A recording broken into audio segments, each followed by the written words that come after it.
Shana Tova, a happy and a healthy, sweet, joyous, prosperous year with all of our prayers answered on Rosh Hashanah for the new year, for us, for our families, for our loved ones, and for the Jewish people everywhere. When God told Abraham, I will bless you and I will make you into a great nation, God said, I will make your offspring like the stars in the heaven, k'kochrei hashemayim, v'kachol asher asvas hayam, and like the sand at the seashore. A double blessing. Your children will be like the stars in the heaven and like the sand on the seashores. Believe it or not, there are more stars in the heaven than grains of sand on all the beaches of the world. So the question is, once God blessed us already to be like the stars in the heaven, why did he have to add, and also not just like the stars in the heaven, but also like the sand on the seashore, on all the beaches? And the answer very beautifully is that each star shines its own unique light. And no two stars can merge. As a matter of fact, if two stars collide, they destroy each other. Each star has to shine its own independent, unique light. On the other hand, if you take one little grain of sand and put it by the ocean, it's meaningless. It will be washed away. It's a speck of dust. It's a speck of sand. But all the billions of specks of sand, when they stand together, compressed tightly, shoulder to shoulder, one next to another, they could withstand and withhold the mighty roar and waves of the ocean.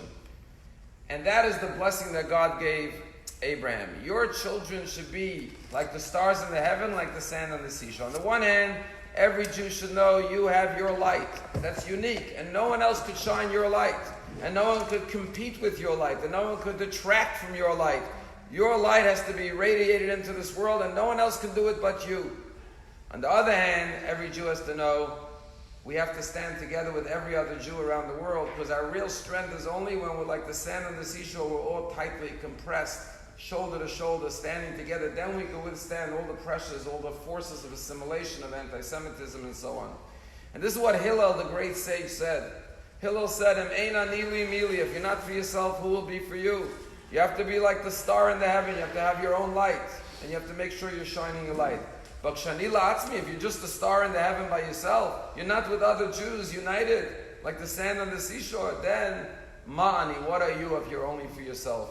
And this is the way we go into Rosh Hashanah. We ask ourselves, what are we doing individually to shine our light brighter and stronger in the new year? And what are we doing to reach out to our brothers and sisters around the world to stand together with unity and achdut? And when we judge ourselves and examine ourselves, and then at the same time say, what are we doing for the Klal Yisrael, for the Jewish people everywhere, starting with your local community, then God gives us all the blessings. There's a great story about a Jew in Israel who was saying Kaddish for his father. He never missed Shacharit, Mincha, Arvit, never missed a prayer. One day he came home from work, he was exhausted, it was still too early to pray Arvit. So he said, you know what, I'll lay down on the couch, I'll get a little nap, and then I'll go to shul for the evening service. He must have been more tired than he thought he was. He fell into a deep sleep. He wakes up, he looks at the clock, it's 3 o'clock in the morning. He goes, Gewalt, I didn't daven Ma'ariv tonight with a minyan. I didn't say Kaddish, I never missed a Kaddish. What am I going to do? He's feeling terrible. And then he came up with a day. He called the local religious Jewish taxi service in the neighborhood. And he said, I need to order 9 taxis to my address. He gave him the address. The guy said, 9 taxis? Okay, no problem. Sure enough, 10 minutes later, 9 taxi drivers show up. And the guy goes in and says, listen, all of you, leave your meters running. I'm going to pay you. I need you to come up. I need a minyan to daven Ma'ariv. And I want you to participate in a minyan. Most of the drivers didn't have kippahs. They weren't necessarily religious. They started going to their glove compartment to take out their kippah. All Israelis keep one in the glove compartment at least. He gave them a few kippahs. He came in the house. He gave them Sidurim. He prayed Ma'ariv and he said Kaddish 3 o'clock in the morning. And then when the taxi driver started leaving, he said, okay, how much do I owe you? And they said, owe you? You don't owe us anything. It was a privilege for us to make a minyan for your father. How can we take money for that? We never get to pray like this. This was beautiful. It was wonderful. We wish you only the best. And they all left and drove off. That is what it means, achdut. This is what it means, the Jewish people. We're very lucky at Palm Beach Synagogue. You know, you could do tashlich by any body of water that has fish in it. That's the criteria. Water with fish. My little son, Yehuda Tzvi, our son, said he learned in school that if you're really desperate, you could get a kiddie pool, blow it up, and put a few fish. You buy a few fish from the store, Pet Depot, and you could do tashlich in your backyard if you don't have an ocean. But we have Palm Beach. We just walk one block and we're by the ocean. And of course, you don't need sand in order to say tashlich. You just need water and fish. But when you stand at the shore tomorrow of the ocean, you see the sand.